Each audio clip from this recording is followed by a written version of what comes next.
is CGTN, China Global Television Network.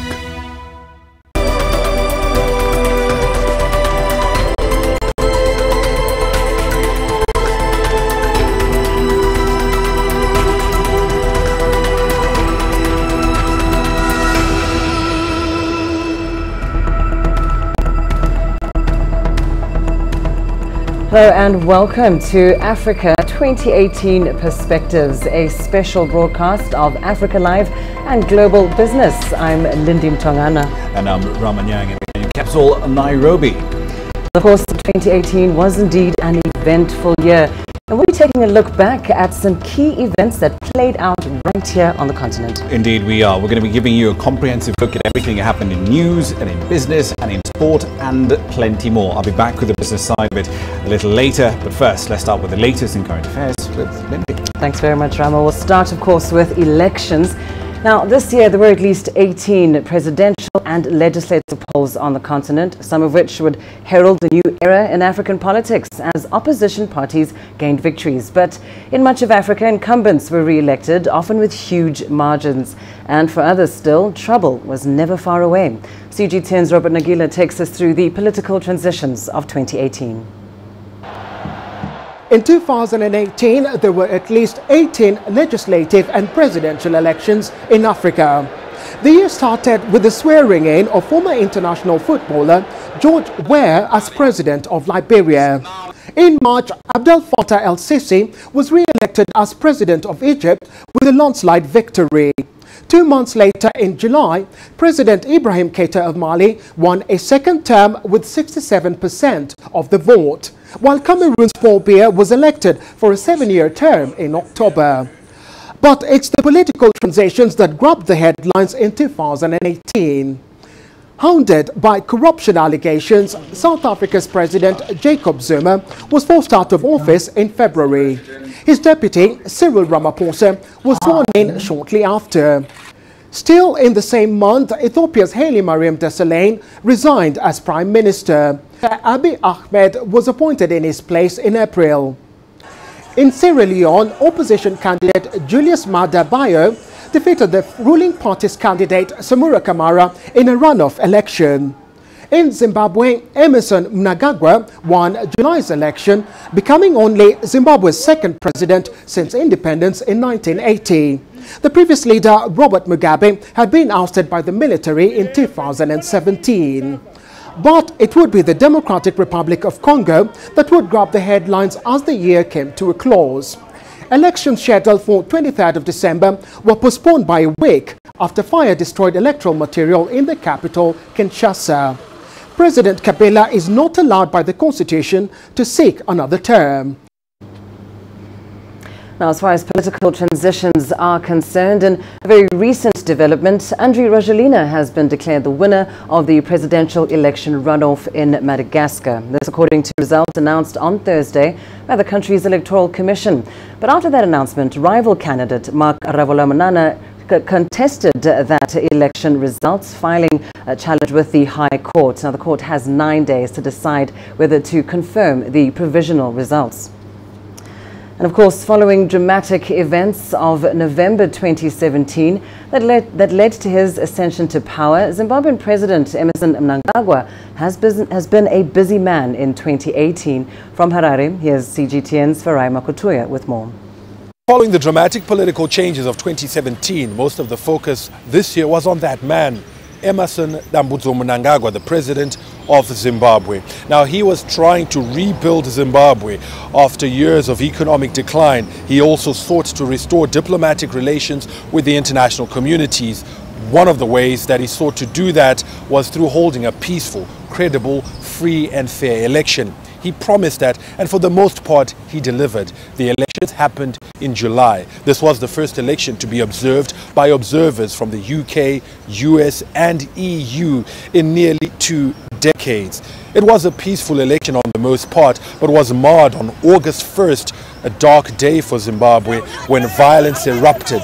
Demonstrators took to the streets unhappy about the pace at which election results were being released. The army was called in to quell those protests, and unfortunately 6 people lost their lives 35 others were injured and damage was done to property.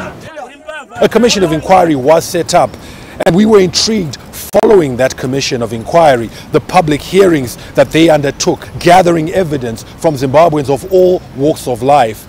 That gripped this entire nation of Zimbabwe as they sought to get to the bottom of who was behind the violence and, more importantly, what action would be taken on the perpetrators and what compensation would be given to the survivors and the victims.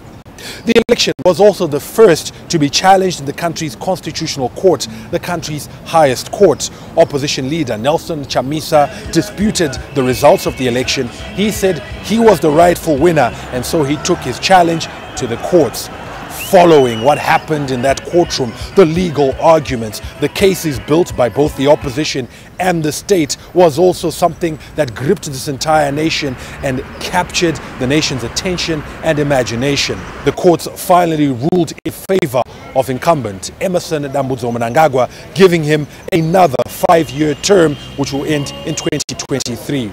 As he now moves forward, he and his ruling party are now under pressure to deliver on promises made on the campaign trail. Many Zimbabweans look to them for jobs, for better economic prospects, for service delivery, and for a brighter future. But delivering a better economy hasn't been easy. We've continued to report on some of the economic challenges that beset this country. In particular, a long-running and crippling shortage of both local and, most importantly, foreign currency. It's led to shortages of some basic commodities, including bread, cooking oil, and most recently, fuel. It also started to propel inflation upwards again. It's recently hit a 10-year high, stoking fears of a return to a bitter and painful past. 2008 was when Zimbabwe had record-breaking inflation. It's also the same year that there was a deadly outbreak of cholera. The disease reared its ugly head again this year. At least 50 people died. Lots more were infected. We visited the epicenter of the outbreak in Glenview and Budiriro. We spoke to communities living in fear of the disease, saw the breakdown in water and reticulation infrastructure, but also saw a response that was mounted by government and its development partners. That response was scaled up rapidly to ensure that the disaster of a decade ago was not relived. Communities in the area are receiving vaccines to increase their resilience to the disease, particularly now as the rainy season sets in. 2018 has been a difficult year, but to be expected for a nation that is in transition. 2019 is set to be even tougher, and Zimbabweans have been told to brace up for that and tighten their belts. President Emmerson Mnangagwa's administration is implementing austerity measures which it hopes will deliver prosperity. Many Zimbabweans will look to the new year hoping that the pain they're enduring now will deliver the brighter future that they all yearn for. Well, indeed, 2018 saw some major political changes in Africa with the exit of some of the continent's most powerful leaders. CGTN's Robert Nagila sat down with Professor Peter Kagwanja of the Africa Policy Institute for more insights into Africa's political transitions in 2018. Professor Peter Kagwanja, thank you very much for talking to us. We do appreciate it. So we're looking at past, present and future. So I'm just going to start off with, what are some of the factors that influenced the political landscape in Africa in 2018? In January, we started off with Kenya. Very confusing situation where we had two presidents. One was a people's president, the other one was an elected president, and it looked like Kenya is really not going to make it in terms of unity and stability. But we had a handshake 2 months later in March. In Ethiopia, by June, we have seen the Prime Minister of the time literally resign and see Ahmed Abiy coming to power in Ethiopia. That was a positive change. We've seen change between Ethiopia and Eritrea, long-standing conflict. We've seen elections of quite a number of presidents. We've seen replacements of presidents by opposition in countries like Sierra Leone. Now, in 2018, we witnessed some major political changes in Africa. We saw the exit of some of Africa's political heavyweights. I'm talking about Robert Mugabe, Jacob Zuma of South Africa. We also saw some major changes in Ethiopia with Abiy Ahmed becoming prime minister. What does this herald for the politics in Africa? In the case of Zimbabwe, the exit of Mugabe was perhaps one of the most difficult. It was a conflict within the government and within the old guards of, the liberation movement. The military brokered that political, deal and managed to secure Mugabe's peaceful retirement. In terms of Ethiopia, the inability of the former Prime Minister Haile Mariam to deal with the opposition in a manner that was going to guarantee the stability of Ethiopia meant that he had to resign. Ahmed Abiy emerged on top of it all. He has moved on to give hope to the region by way of basically entering into a kind of an arrangement with Eritrea that they are going to bury the hatchet and return peace to the region. And we see the same being extended to Somalia. South Africa was a very interesting case. Interesting in the sense that we had witnessed the same in 2008 when Julius Malema and others marched to Pretoria and ordered Beki to leave power. Zuma brought the worst out of South Africa. There is hope because the ANC has provided to Africa a model party system where the party can reform itself without the country collapsing into violence. Professor, in 2018, we witnessed a lot of exchange visits by African leaders to China, Chinese leaders to Africa. My question is, have these visits had any impact on the political leadership in Africa, and how? The lesson that we are learning from China, that long-term planning requires long-term stability. You cannot plan in 5-year cycles or 4 years of stability, 1 year of instability. That is affecting development. And therefore, countries that have made it, whether it is China or the United States, have done it because there has been years of stability, and the transition of power is useful and is peaceful. Professor, for my final question, I'm going to put you on the spot. How would you assess the political landscape in Africa in 2019, and what do you believe we should look out for in the coming year? We'll still continue to see changes taking place on the Horn of Africa. Ethiopia is still experimenting with the opening up, the democratization.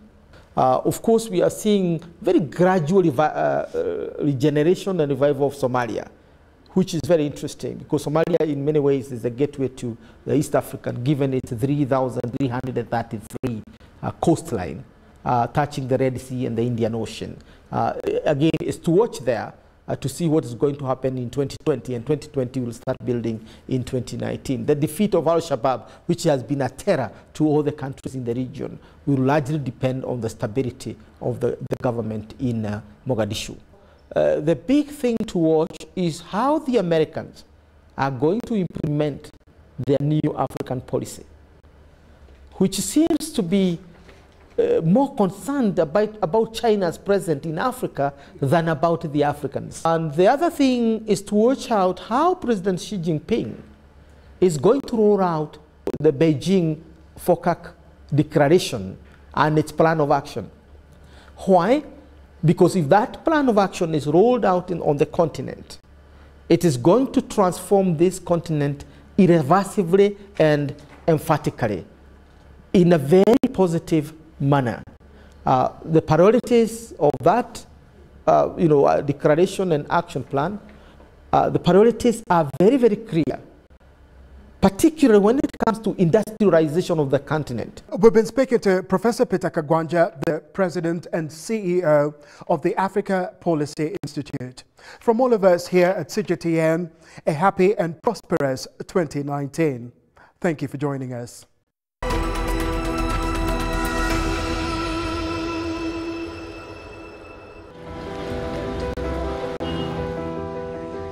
Ghana has a lot of stories to share with the rest of the world. So as a journalist, I'm always excited to tell my stories through the eyes of the people on the ground. Children and women are the most vulnerable in the society, and I'm passionate about telling their stories.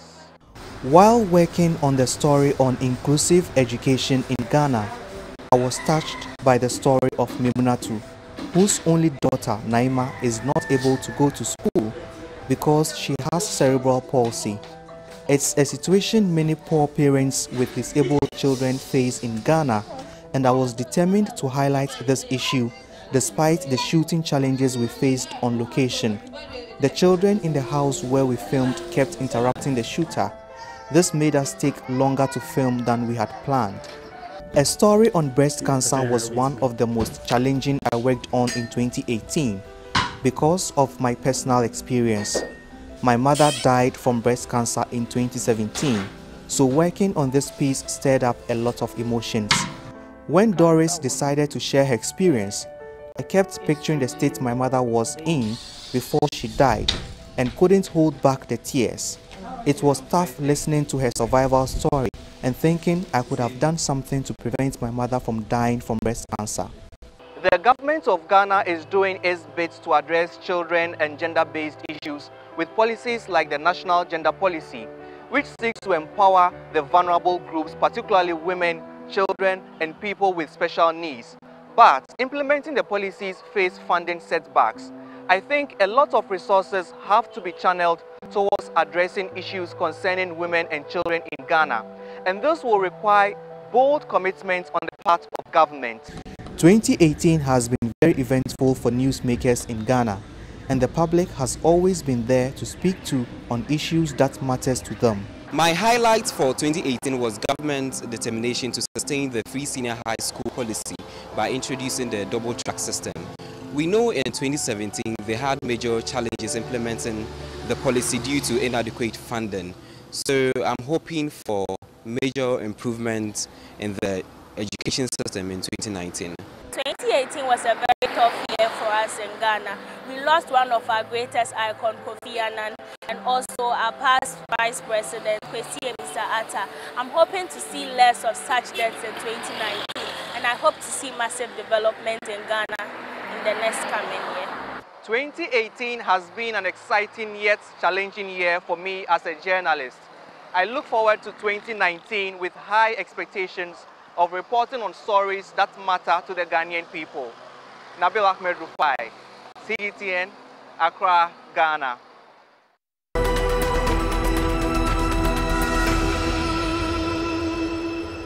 2018 was a good year, especially at the beginning. There wasn't any problem. Things were moving very well. No kills, no art, but yes, along the way, around I think September, October, things just shifted and everything just changed. I think we are now suffering, in fact, two hardships, everything from food, but actually our main cry is now fuel. 2018 was hard for me. It was very hard. We wish God to interfere so that we don't fight amongst ourselves. So we're able to fend for ourselves. Those with more should also share. 2019, I really wish prices of books would go down so that our kids could go to school. 2018 started off well, but now we have arrived to a point where it's hard. We don't have any diesel, and yet it is that which makes everything move. If we can have diesel and cash. In 2019, we wish to have cash and fuel. 2019.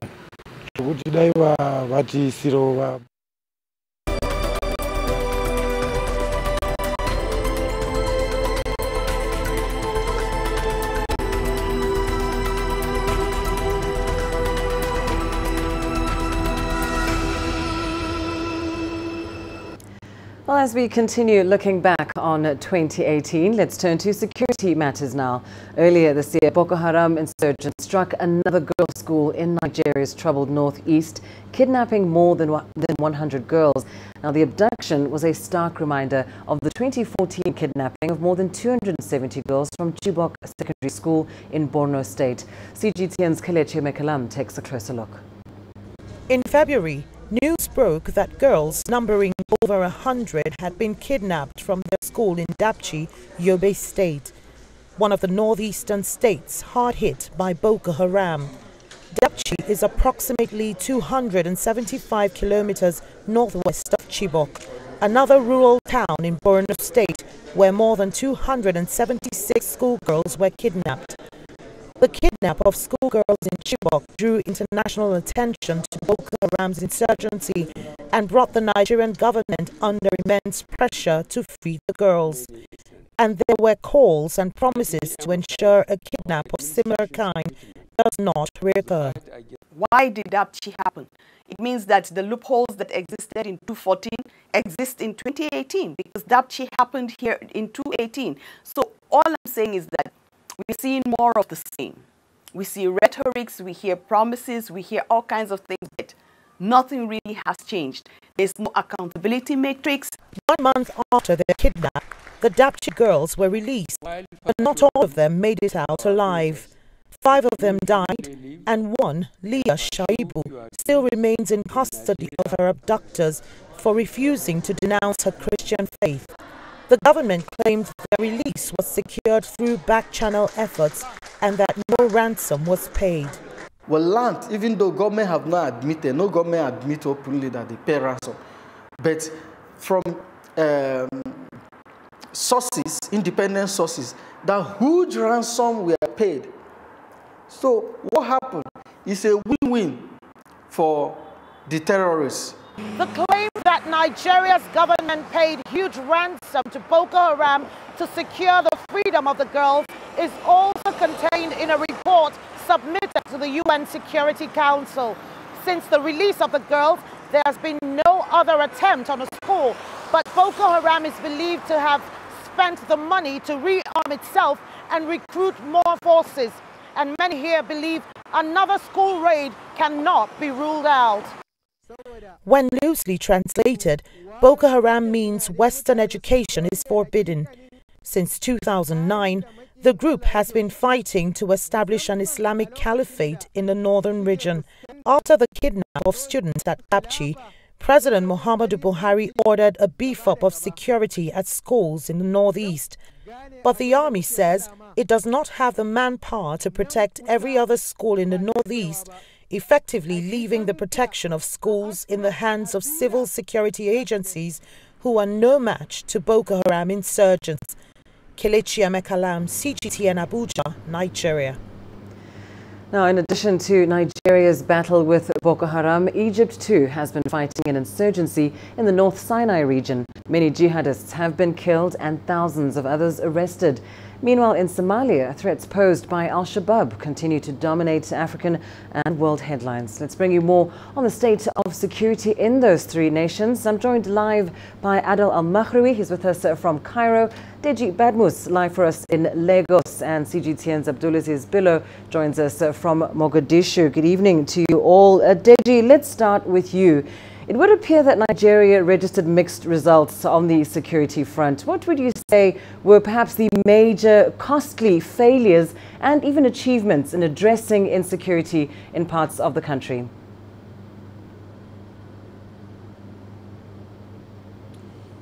Well, indeed, looking at this year, I would say the major security failure that the Nigerian government actually experienced would be the kidnapping of those schoolgirls in Dapchi in Yobe State that Kelechi talked about in her report. I mean, after the Chibok incident in 2014 or so, nobody would have thought that we were going to have a repeat, and not in 2018. Everyone thought the government and the security agencies would have learnt their lessons. But unfortunately, it didn't seem that way because Boko Haram insurgents went into that school, took the girls, and then made away with them, and you know, without much of a resistance, so to speak. So that was a spectacular failure on the part of government and, of course, the military. But it's also an achievement on the part of the government that it was able to respond very swiftly and succeeded in getting at least almost all of the girls out, with the exception of those 5 who died, and of course Leah Sharibu, who continues to be detained by the sect for refusing to renounce her faith. So a lot of people will tell you, if the government in 2014 had responded in the situation of the Chibok girls, maybe as we speak today, most of the girls, if not all of them, would have been out. But of course, that response wasn't there. So that was a spectacular failure on the part of government and also some form of achievement. And to a certain degree or to a certain extent, the government was able to silence Boko Haram, so to speak, for a very long spell, until recently now that we're beginning to see some kind of resurgence, and it's posing a challenge for not just the government, but the military, and the military has decided that it's going to come up with a new strategy, and of course, there's every need, and we expect that that is going to happen soon, that the military gets better equipped. So I would like to summarize it under those points that I've actually raised. All right, well, let's turn to Egypt now. Adal, of course, a country that has been dealing with a threat posed by extremists. And almost just to highlight the extent of the challenge, we understand that a bus has just been struck by a roadside bomb. To begin with, what can you tell us about this particular incident and, of course, the government's response to such threats? This is just breaking news. According to the Egyptian Interior Ministry at 6:15 local time, that's a little less than 2 hours, an explosive device was detonated somehow close to a tourist bus. The bus had 14 passengers, 12 of them were Vietnamese and 2 Egyptians, a bus driver and a tour guide. According to the Interior Minister, the Interior Ministry statement, 2 of the tourists have died in the explosion and 10 are injured. They have moved to Al Haram Hospital, which is the closest hospital to aid. The condition and the status of the injured is still not clear. Police have surrounded the area and they're currently investigating and trying to gather evidence and to lock down exactly how the events unfolded. They were moving on a route near Saqqara area, which is not the famous pyramids of Giza site. This is quite far away, not too far away though. It's a road off on the outskirts of Giza city, part of Greater Cairo. They were on their way back from visiting the Saqqara site, which has one pyramid, one of the oldest buildings in the world. On their way back, the explosion happened. The bus seemed to be destroyed from one side, but still it's not clear whether the bomb was on board or next to the bus on its route way back from the visit. Go to Somalia now, of course, a country that's no stranger to tragic incidents like this. Abdulaziz, this year we've seen a number of deadly attacks in Somalia. What does this say about the gaps that remain in securing the country?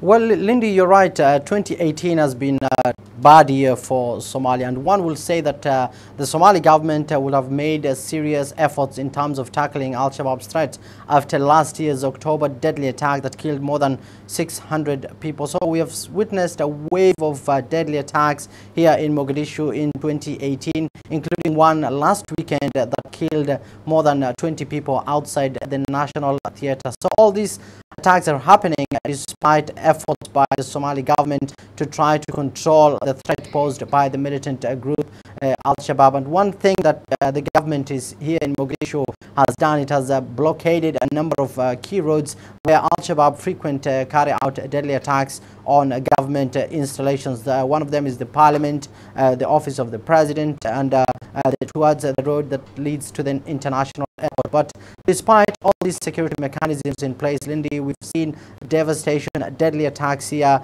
in Mogadishu. And one thing that the Al-Shabaab has been able to carry out is a number of assassinations, as well as car bombs and suicide attacks. And these attacks are not just centered here in Mogadishu. We've also witnessed some deadly attacks outside Mogadishu, like Baidoa, where we saw 2 suicide bombers killed almost 20 people, as well as today in the evening there was an ID that detonated outside the former deputy police chief. So all these attacks by Al-Shabaab is one constant reminder that the group is a lethal threat here to Somalia. And one argument that Mogadishu poses all the time is that despite all the measures it has put in place, it doesn't have the right backup from the international community because of the sanctions. It cannot be able to give right weapons and right equipments to the Somali security apparatus to cordon off Al-Shabaab attacks. So it's saying unless we are supported by the lifting of these sanctions, then we cannot challenge Al-Shabaab with the weapons and the expertise that we currently have.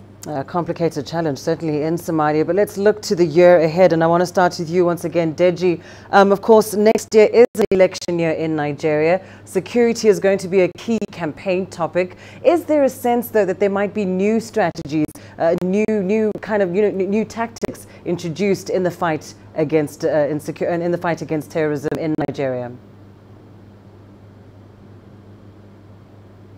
Absolutely. I mean, the military has been talking about a new strategy as we speak now. The head of the military, as a matter of fact, the service chiefs are in the northeast of the country. They've been touring all the military formations and visiting the troops now, engaging Boko Haram, communicating that new strategy to them. What we understand is what we're going to be seeing going forward is that the military will be taking the fight to Boko Haram, because what we've had all this while, even at this moment, is that, look, the military stays and waits for Boko Haram to attack, and then it repels these attacks. And one of the reasons we understand why the military has not been able to really take the fight, if you like, to Boko Haram as such, is because they're not properly equipped. And so, for instance, we know that some equipment are coming. The Nigerian government, for instance, has ordered aircraft from the United States government. That will be coming. We believe the delivery would start happening sometime next year. And we understand more equipment are still coming and that the military is going to get better equipped. The defense budget for next year is the second highest so far. So the government is pumping in money, and the military itself is talking about a change of strategy, because to be candid, if there's no change in strategy, it's difficult to see how Boko Haram is going to get defeated. And as the military is trying to change its own strategy, Boko Haram is changing as well. The group is split, but it appears one of the factions is becoming a potent force. It continues to carry out attacks at military formations. So it's just a no-brainer that the military has got to change its tactics, and that is the reason why the head of the military have been touring military formations now in the northeast of the country, communicating this new strategy, and we understand more trainings are happening. So all these things just have to be in place. If not, Boko Haram will continue to plague this country for as long as possible. And turning back to Egypt, Adele, in spite of incidents like the one you mentioned just a few moments ago, we know, of course, that Egypt has registered key successes in the fight against insurgents. This attributed to a very fierce anti-terror campaign that was launched this year. Tell us more about government's response to insecurity and how this might, continue going into the new year. 2018 was quite a shift in the fight against terrorism. The year began with late in 2006 and 17 with tragic terrorist attacks that have seen the deadliest attack in Egypt's history, all time, the worst of which was in North Sinai, where militants opened fire at Muslim worshippers while praying during Friday. More than 300 were killed. So entering 2018, the main mission was for the government is to put a permanent end to this extreme brutality of militant insurgency and extremist groups. Since then, by February, the government launched the biggest anti-terrorism military operation dubbed as Sinai 2018. And Sinai is basically because in North Sinai, this is where the militants have been taking a shelter base. And once the operation began, huge infrastructure of weapons, tons of explosive materials, hundreds of vehicles and motorcycles, even guns, were found there. It was more like discovering an underground army trying to attack and to sneak against the security forces every once in a while, and as we've seen today, to try to attack severely attack citizens as well, and civilians and tourists. Since then, the Operation Sinai 2018 have reported great success in cutting down the influx of weapons and arms and the influx of the financial lines to these militant groups in the Sinai, and the number of attacks have significantly dropped. Even the number of casualties on the police and army side and the army side has significantly dropped. Very few from the security personnel have been reported killed. And the attack we've seen today is maybe the biggest that we've heard about all year long. So there has been a huge advantage for the Egyptian security forces, but as we've seen again today in the touristic bus attack, it is never guaranteed that there will be a 100% proof, since the ideology itself is still there, and there are those who can be easily recruited online, or can recruit themselves and try to learn how to make these improvised explosive devices and test it on a bus or whatever situation. So it is quite challenging, and it remains one of the key priorities in 2019. Absolutely. Well, Abdulaziz, coming back to you, of course, you mentioned Somalia's need for resources, Somalia's need for support in fighting terrorism. But of course, we're also talking about AMISOM pulling their troops out, and a full pullout expected potentially by the end of 2020. How is that being seen and its possible impact on the security situation in the country and the wider region? Well, Lindy, you're right. AMISOM, the African Union Peacekeeping Force here, is comprised of 5 countries, 2 of them neighboring countries, or 3 of them rather neighboring countries with Somalia, apart from Uganda and Burundi. So they've played a crucial role in pacifying Somalia. As we remember, when AMISOM first was deployed in Somalia in 2007, Al-Shabaab controlled almost 70% of the entire country, including half of the capital city, Mogadishu. But that has changed over the years, and AMISOM has allowed the Somali government to expand its control, seize more territory, more towns, including lucrative ports such as Kismayo, that was a lifeline for the militant group Al-Shabaab. So one can never downplay the role the AMISOM forces have played here in securing Somalia from Al-Shabaab. But then again, the gradual handover to the Somali security sector itself remains a big challenge. AMISOM is due to end its mission here gradually by 2020 and 2021. And out of this program, it's supposed to hand over security strategy to the Somali government, so that the federal government here can hand over, give the security rather to the local forces. So far so good. According to the Ministry of Defense, they have already registered 9,000 members of the Somali army and 5,000 police who are already rather registered and are working. So that's a very small number compared to AMISOM. AMISOM is 21,000 forces, including police component. So the fact that Somalia wants 18,000 army and 32,000 police, that is not ready. So handing over security to Somalia will prove a challenging task for the African Union peacekeeping force AMISOM, that has indeed allowed Somalia to exert its control in areas outside of Mogadishu. And when it comes back to neighboring countries, especially Kenya and Ethiopia, if AMISOM does a hasty pullout right now, then the 2 countries that will suffer a huge blow will be Ethiopia and Kenya, because they share long, porous, uncontrolled border with Somalia. So the issue of security will play a very crucial role in 2019, and that's one thing that the opposition leaders here are even criticizing the federal government for not prioritizing security, even though it's one of the main pledges that President Farmajo insisted that they're going to work on in the next 2 years to eradicate Al-Shabaab. But with the deadly attacks that we're witnessing, it proves like AMISOM will be here for a little while longer. Yeah, of course, it's very clear just how complex a challenge security remains across the continent. Thanks very much to Adal Al-Makhloui joining us there in Cairo, Deji Badmos live for us in Lagos, and Abdulaziz Bilo joining us from Mogadishu.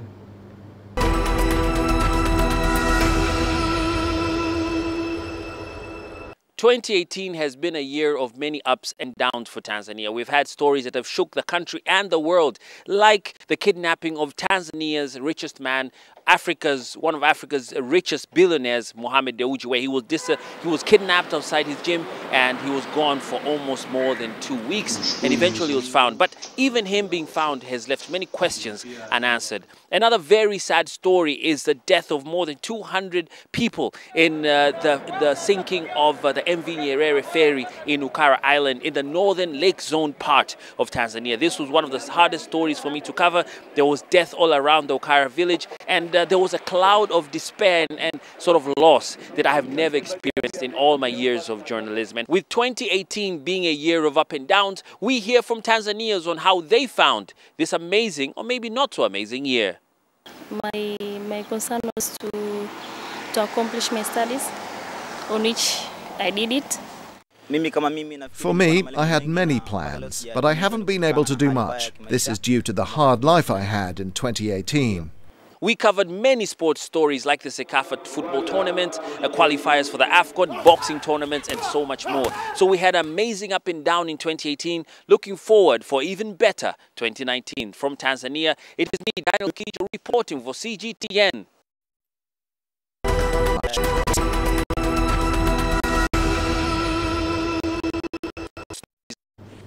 And turning to health matters this year, authorities in the Democratic Republic of Congo grappled with the deadly Ebola virus in the east of the country.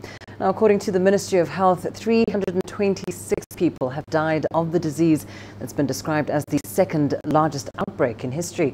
CGTN's Chris Ochamringa has more on that. Patients of the Ebola virus in North Kivu province are isolated by healthcare workers to prevent them from infecting other people in the community. So far, more than 500 cases have been confirmed in North Kivu and Ituri provinces, making it the largest outbreak of Ebola since the West African one that killed 11,000 people in 2014. The DRC government is working closely with the World Health Organization and other international agencies to contain the disease. We should come to terms with the fact that the Ebola epidemic is very difficult to contain, but we now have the right strategy of controlling it from spreading.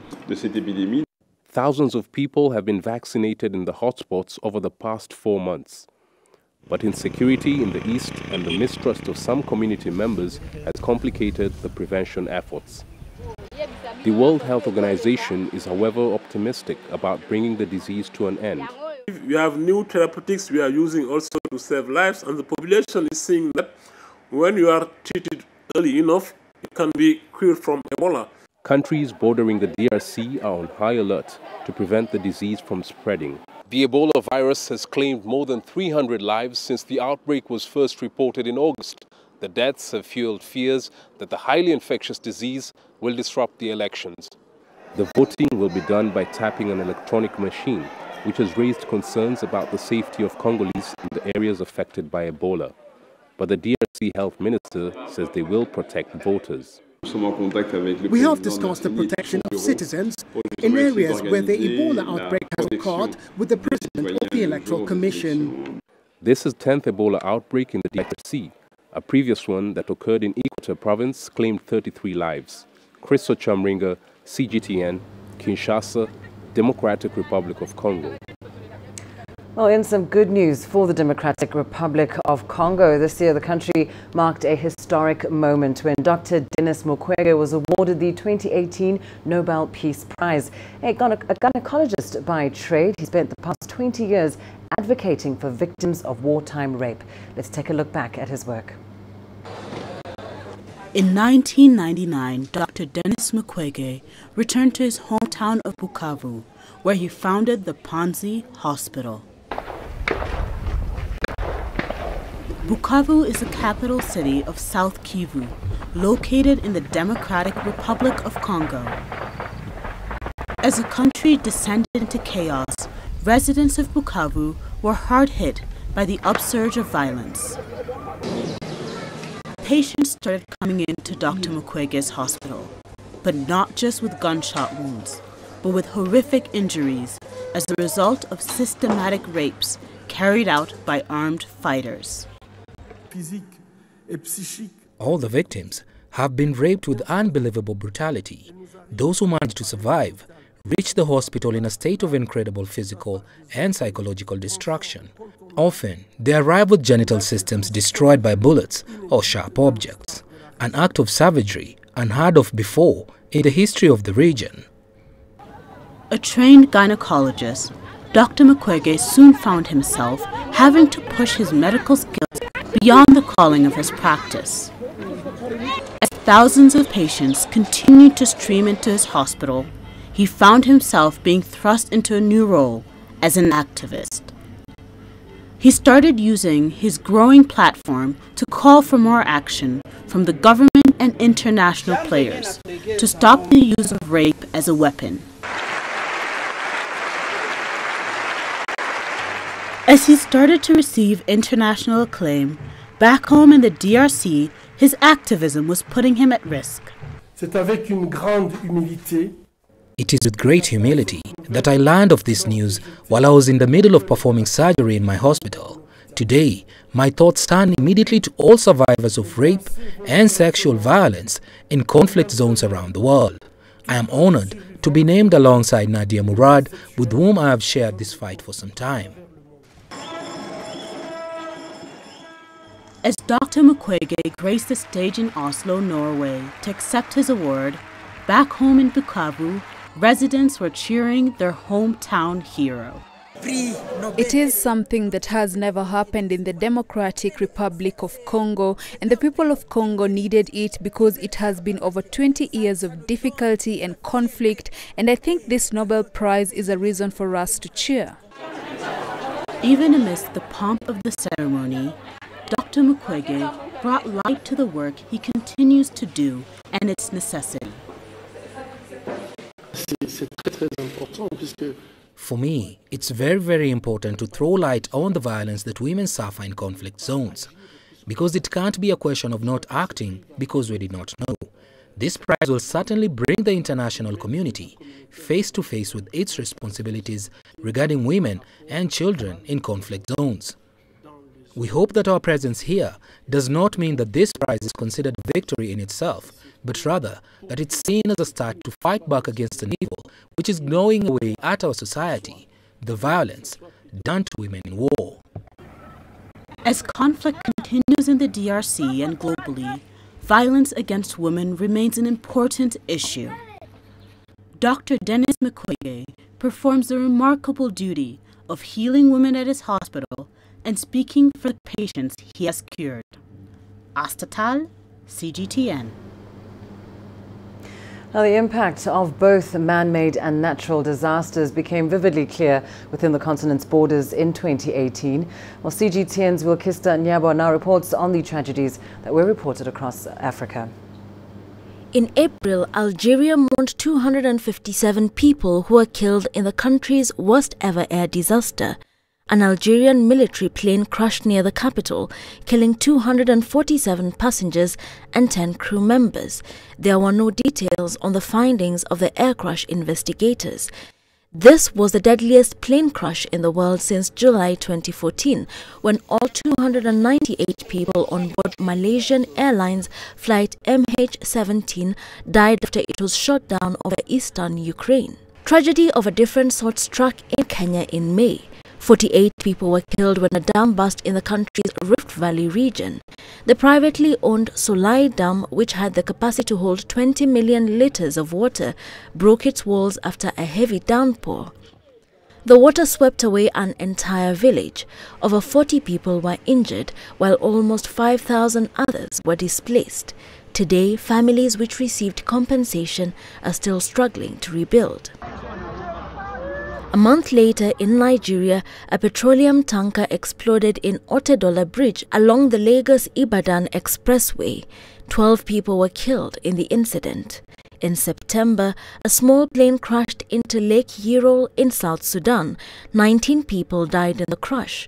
The commercial aircraft was carrying 23 people from the capital, Juba, to the city of Yerol. It tried to land in foggy weather and crashed.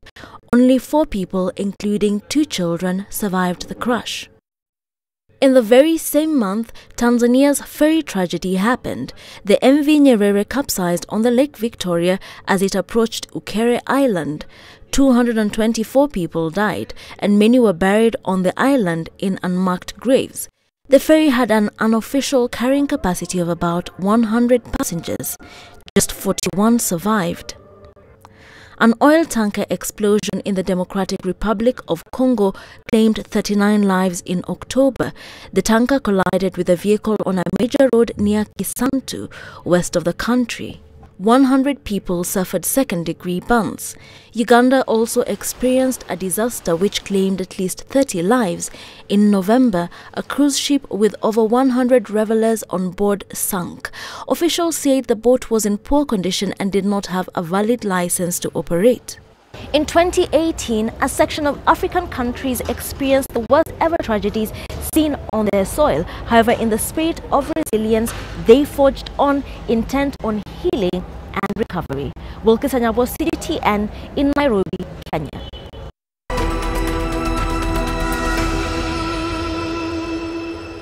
2018 has begun with political upheavals in the region following the United States' decision to move its embassy in Israel to Jerusalem.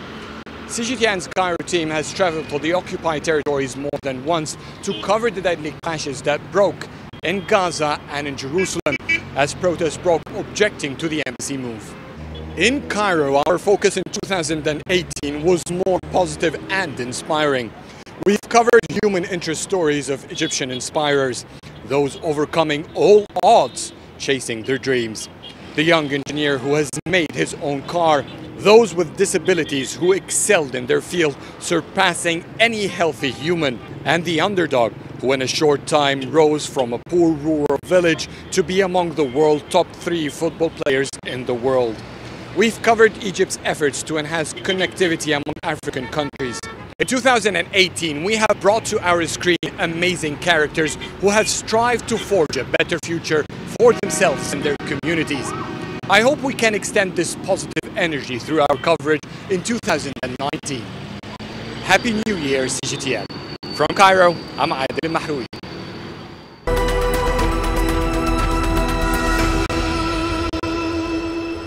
2018 has been a very loaded year for us journalists, particularly the events that are happening in the political space and the social spaces.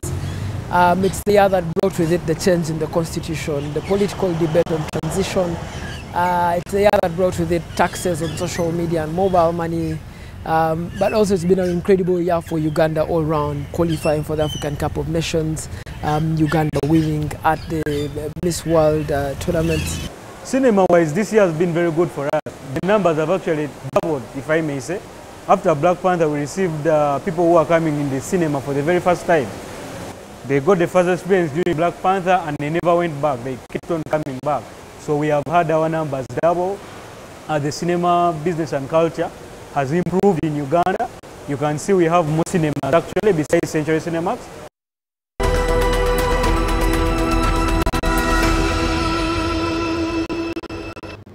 Now, 2018 was an important year for Sino-Africa ties. The year started with a high-profile visit by President Xi Jinping to Africa and ended with China taking over the rotating presidency at the United Nations Security Council. And of course, among other highlights were the BRICS Summit in Johannesburg and the FOCAC Summit in Beijing. CGTN's Robert Nagila looks back at Sino-Africa relations in 2018. Over the past 2 decades, China has increased its engagement with Africa.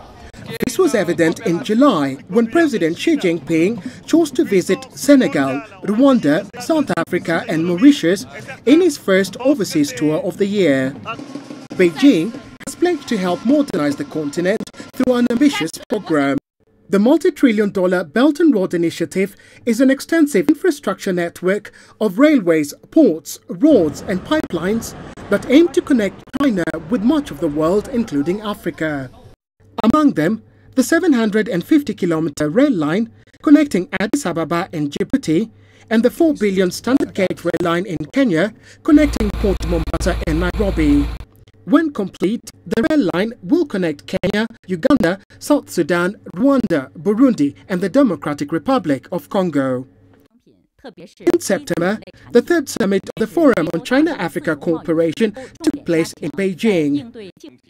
3 new members were admitted to this year's FOCAC Summit: the Gambia, Sao Tome and Principe, and Burkina Faso. In 2015 Johannesburg Summit, our President made a very important speech outlining 10 major cooperation plans between China and African countries.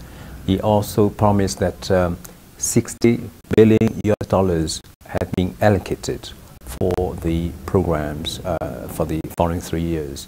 And since then, I think a lot of projects have been completed, a lot of agreements being signed. And I think as far as I know that we are very much satisfied with the results. At this year's summit, President Xi announced $60 billion in new financing for Africa. Experts say this will shape much of the continent's agenda in 2019. Watch out how President Xi Jinping is going to roll out the FOCAC, the Beijing FOCAC declaration and its plan of action. Why? Because if that plan of action is rolled out on the continent, it is going to transform this continent irreversibly and emphatically in a very positive manner. The priorities are very, very clear, particularly when it comes to industrialization of the continent.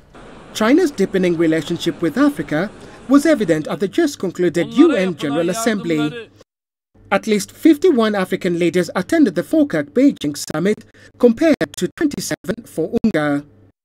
Observers say this points to the shifting dynamics and priorities of the African continent. In November, China took over the rotating presidency of the UN Security Council and pledged to interact more with non-UNSC members, especially states on the UNSC agenda. Robert Nagila, CGTN, Nairobi, Kenya. China continues to forge strategic bilateral relations with a growing number of African countries. This year, we saw significant investment opportunities across various sectors, including infrastructure and energy. CGTN's Penina Kariba looks at some of the deals made with Kenya, South Africa and Ethiopia. This year saw China and African cooperation on different sectors across the continent. In the agricultural sector, China signed accords with Kenya that will allow access for farm produce from the East African nation. The deals took place during the China Export Expo, the first of its kind held in Shanghai. Kenya can now ship its biggest farm produce, flowers, vegetables such as green beans and fruits, including avocado and mangoes, to China.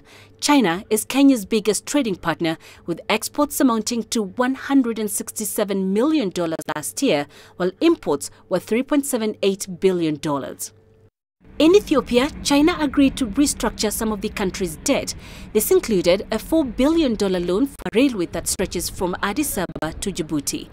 The landlocked and the Red Sea state inaugurated the railway in January, with 70% of the total cost covered through a loan from the Export-Import Bank of China. The repayment of the railway debt was extended from the original schedule of 10 years to 30 years. The deal was made amid rising concerns over debt distress, with the Ethiopian government's debt reaching 59% of the country's annual gross domestic product. In South Africa, China Development Bank signed a term facility agreement with the troubled state-owned power utility Eskom worth $2.5 million. The deal took place during the 10th BRICS Summit, where 5 of the biggest emerging economies, Brazil, Russia, India, China and South Africa, gathered in Johannesburg. Eskom Chief Executive Akamani Hadebe said the agreement was strategic for the power utility, both for investment and capital growth. China also agreed to invest around $1 billion in the country's various sectors. These include infrastructure, ocean economy, green economy, science and technology, agriculture, environment, as well as finance.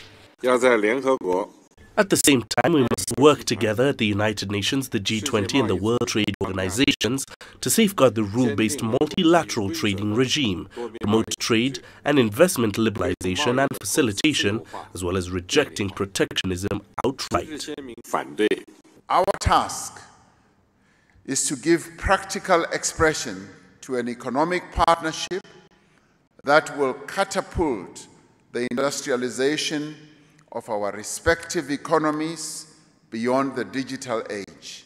While trade amongst BRICS partners has expanded exponentially over the last 10 years, we need to advance to a new level of industrial cooperation.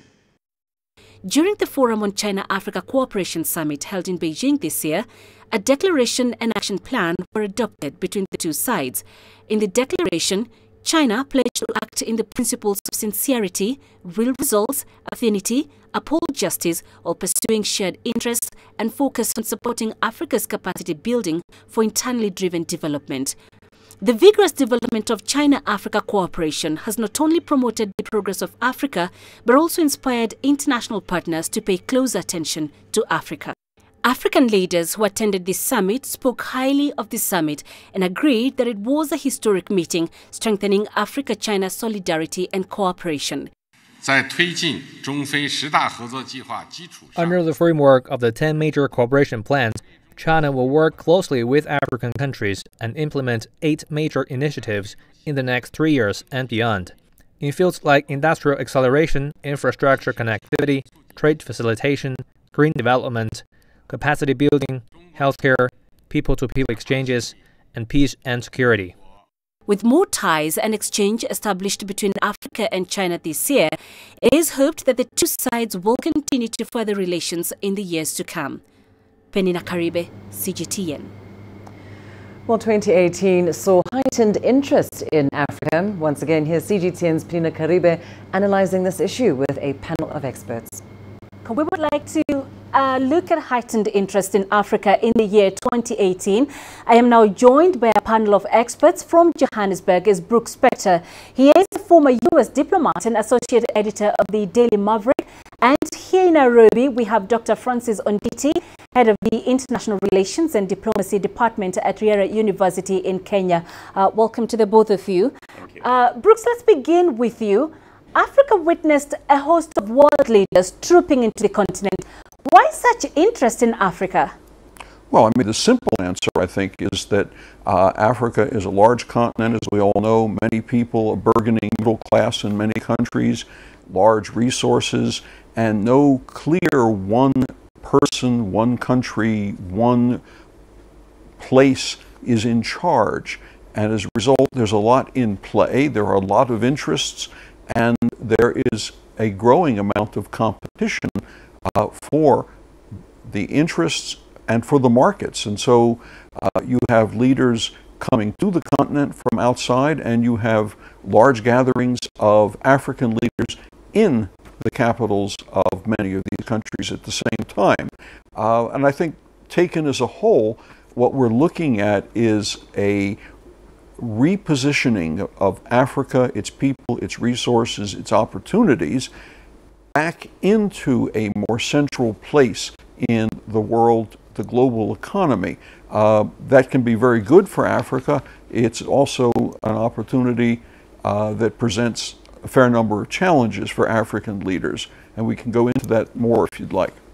Dr. Onditi, coming to you, what informs, for instance, China's forays into Africa and also the West's apparent push to reassert its influence in the continent?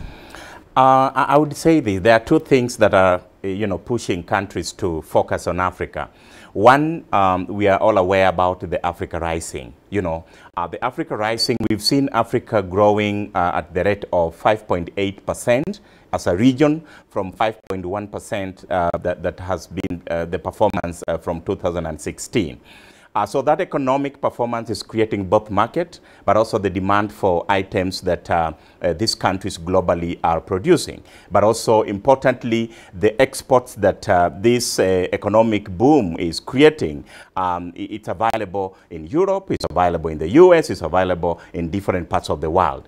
But the second important aspect of the pull factor that is making many countries wanting to interact with Africa is what you could call the norms development. We've seen the nomadic development in Africa, either negatively or sometimes positively in most cases, in fact.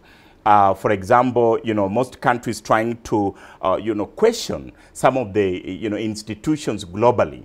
So that kind of threat which, tend to move African countries away from the globe would not be a very good thing for the globe, for the international community. And that's why they would want to come and find out, are there areas that maybe they need to strengthen together with African countries so that they can push the normative agenda together. So, putting all these factors together, the market, but also the normative development, you will agree that Africa is really a centerpiece. And especially for the East, China is also very much interested because China is also doing quite a lot in terms of infrastructure, but also in terms of capacity building for the African growth and development. point. So, Brooks, are there any winners and losers in this, shall we call it, battle of wits? Well, if I might just take a second to go back to the first question, one thing I should have mentioned, I suspect, but didn't, was the question of security, and that has two components. That's security between states and the region, and internal security, as it might be in a place like northern Nigeria or Mali, and externally within the region. That, of course, talks to the northeastern Horn of Africa. That is also an attraction for international engagement, international participation and attention. But to your second question, which talks to winners and losers in the battle of wits, I think any fair analysis of this would say up until this moment, I think it's fair to say the Chinese got the jump on the West more generally in the recent rise of Africa, if for no other reason than there was a much more concentrated way of managing resources to be brought to bear on Africa between state banks and state corporations and semi-state corporations and the support of the government as a whole. They could bring more resources in a cogent and coherent way for projects they were interested in and that African countries presumably were interested in working with. The West has taken a little longer to come to that, but you're seeing now a beginning of a return in response by the United States, France, Britain, and so forth. Whether they will win this particular battle, that's an open question at this point. It's not simply money, but it's the cogency of the interaction between what money can do and the way in which it's put to use. Well, let's switch gears now and take a look at the major business stories of 2018. Ram, of course, an eventful year in the world of business. Very, very eventful in more ways than one. Right then, so let's get you the latest on what happened in the world of business. Major business stories coverage in North Africa. Let's start there. Egypt's economy did register mixed fortunes in 2018. CGTN's Yatta Kim breaks down the numbers for us, but he also gives us the outlook for 2019. 2018 saw a continuation of the economic reform program approved by the IMF in 2016. In July, the government decreased subsidies on fuel and electricity to reduce expenditure and narrow the budget deficit below 10%. The government has been committed to this program and achieved good indicators for on the financial and macroeconomic indicators.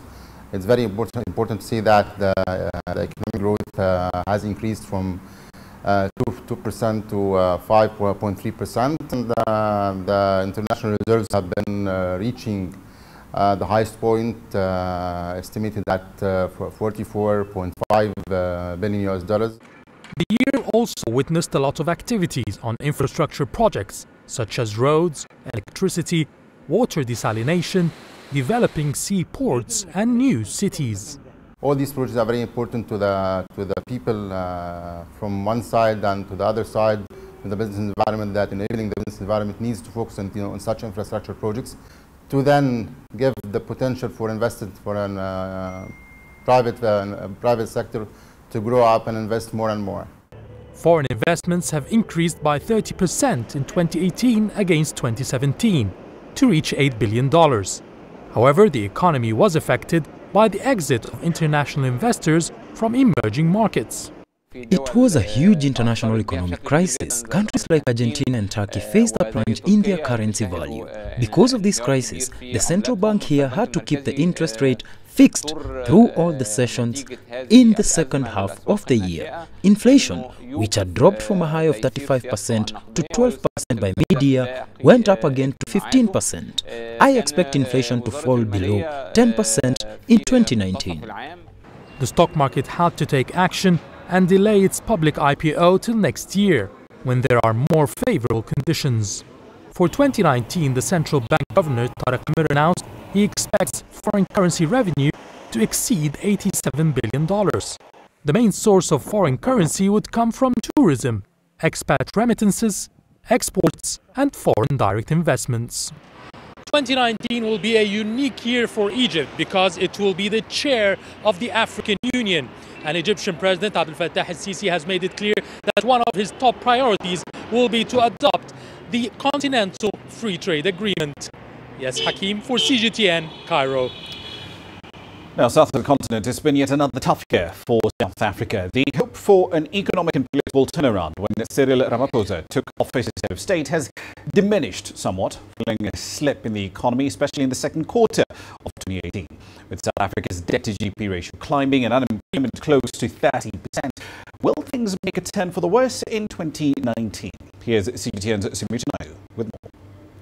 It's not all gloom. The Jacob Zuma era has ended. South Africa is in a better position to affect change. A year ago, I think there was a lack of political willingness to implement the structural reform to change the trajectory for growth in South Africa. And there was a lot of political uncertainty at that time. So, I mean, we fast forward a year now, and we do have a political will to put South Africa on a higher growth trajectory. The president has a credible team, but they will require fortitude. South Africa is on the brink of further rating downgrades, debt is rising, and so is unemployment. Inflation is also picking up, and higher administered costs are creating a heavy burden for South Africans.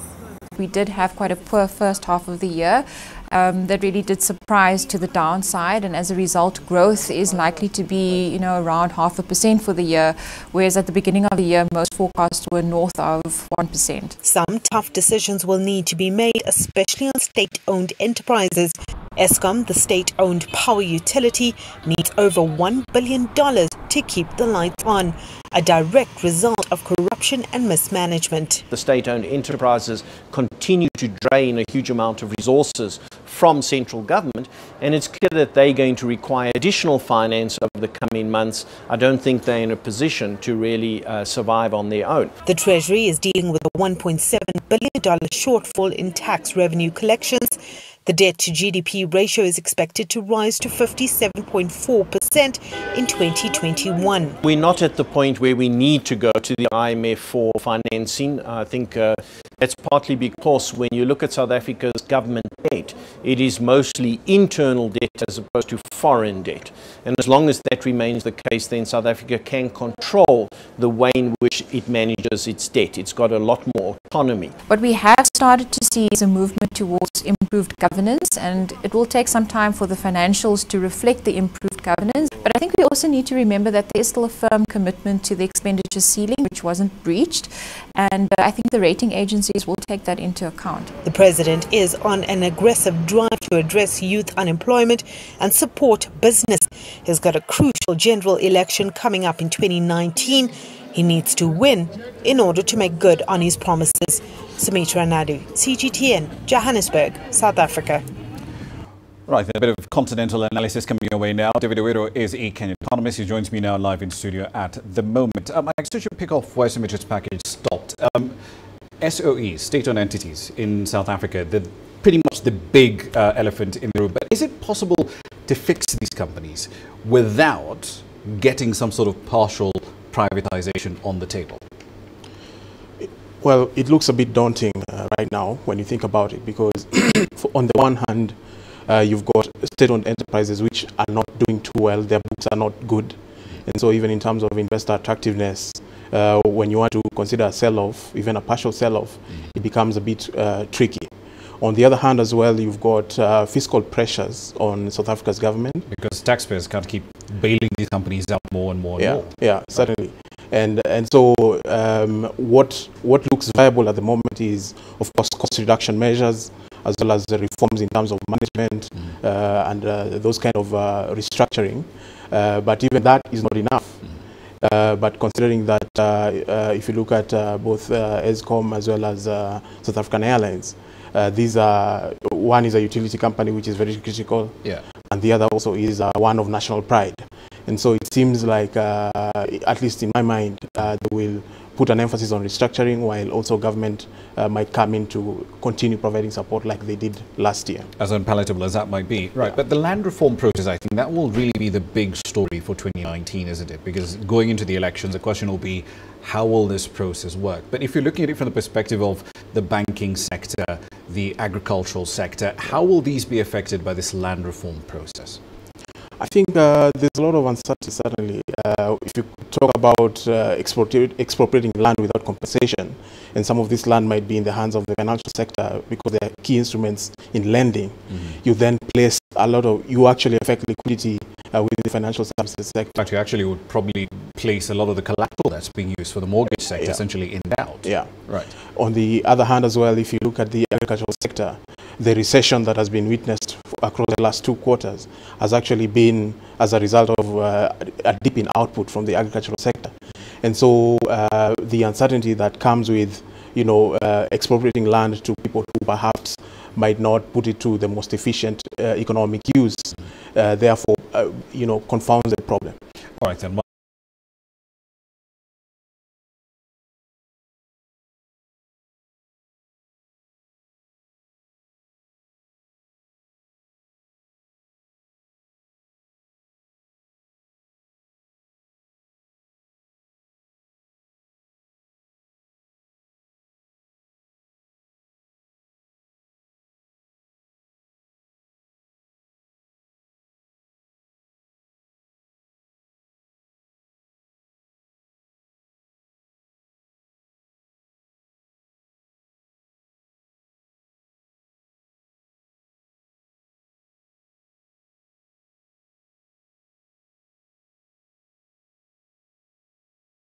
As to whether it is going to happen in 2019, that's something that it's a political process.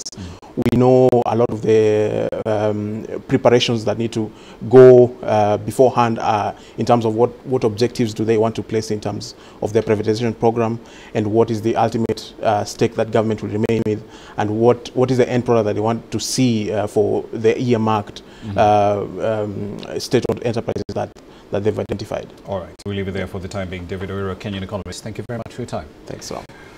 Right then, so away from the continent, events of course did happen away from Africa. They did affect the manner in which things are done on this side of the world. Specifically, earlier this month, the US President Donald Trump did roll out a new policy for Africa. It's been up for discussion in many different circles. Many view the policy as an opportunity for the administration to essentially pit its interests in Africa against China's own interest on the continent's economy. So let's get a bit more insight into this particular issue. Kevin McLeese joins us now live from Washington, D.C. with more details on this. So Kevin, in his speech on this matter, I'm referring to John Bolton here, the National Security Advisor. So he indicated that the White House plans to start negotiating these bilateral trade deals with some African countries in 2019. Do we know exactly, though, what the White House intends to achieve with these talks? Well, we don't have the detail laid out just yet, but I think, you can assume that the tone of this will be America first. That's Donald Trump's agenda. That's what Mr. Bolton was basically saying when he laid out this strategy, a strategy that has been conspicuous by its absence since Donald Trump took the White House back in 2016. Prosper Africa, that's the name that this administration has decided upon. And its intention is to support US investment in Africa, although John Bolton didn't put a dollar sum on exactly how much he was talking about. But the US, of course, recognises China's dominance on the continent.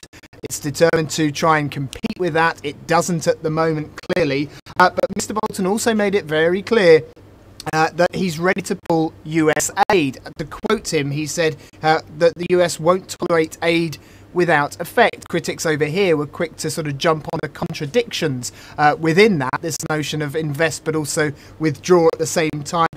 the bilateral approach shouldn't come as any surprise. It's definitely the preferred method of doing trade deals internationally for this Trump administration. But there are still big questions, of course, over just how engaged the president and his team are with the African continent. You know, people have long memories and they won't have forgotten the disparaging remarks that President Trump made about African countries earlier on in his presidency. Whatever shape these talks take in 2019, if they do actually emerge in 2019, you can bet that under the watch of this administration, America's interests will be put first.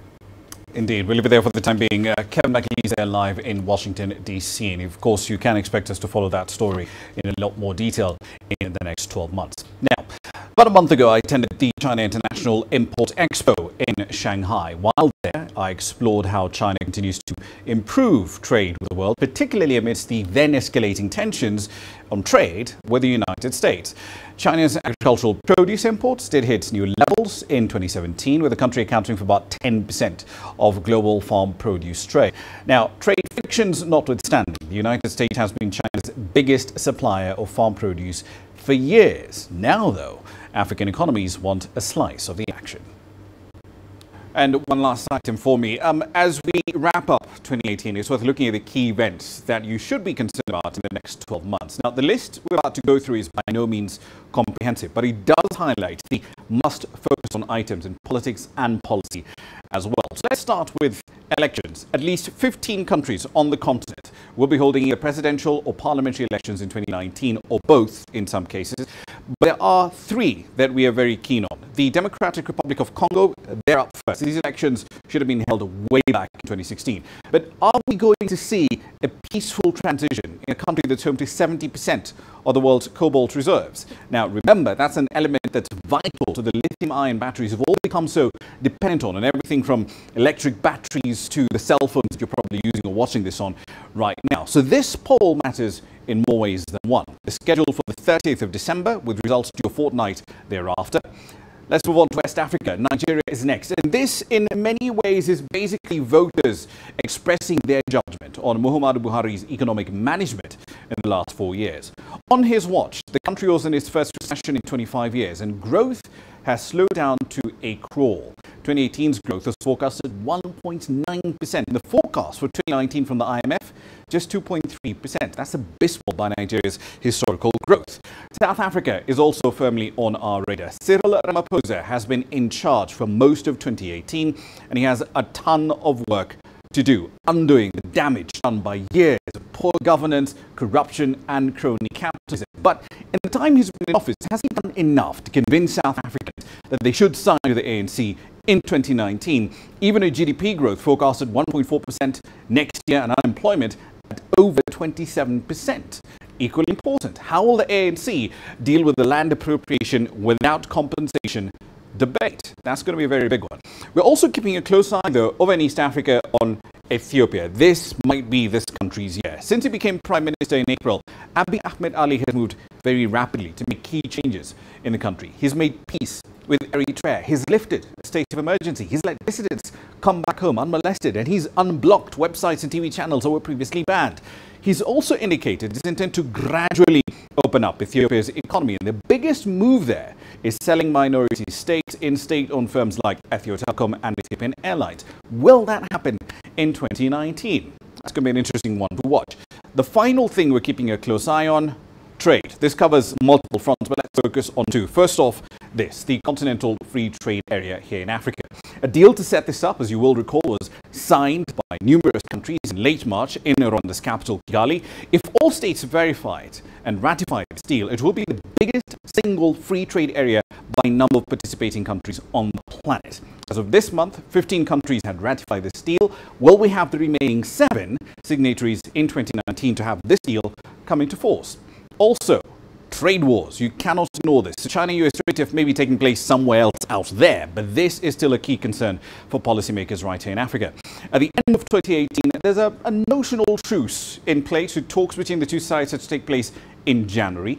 But will those talks lead to a gradual de-escalation, the maintenance of the status quo, or an escalation? Now, the question we'll be keen to answer for you here in 2019.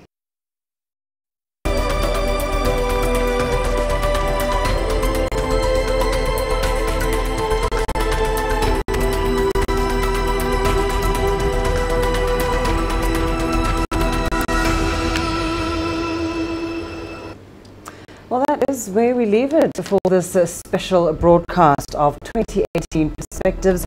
A look at some of the highs and lows across the continent. Now, do tune in tomorrow on Saturday, 29th of December for a special edition of Talk Africa. And we'll be looking back at some of the key issues that were covered in 2018. Indeed, and also we haven't forgotten about you sports fans. Matchpoint also has a really packed show for you. Matchpoint's year-ender show for 2018, all the sporting highs and lows. We'll be right there for you as well over the weekend. Thank you very much for your company. I'm Raman Yang in the Kenyan capital, Nairobi. And I'm Lindy Mtongana. To our viewers on the continent and around the world, very happy and prosperous New Year. Indeed. Good night.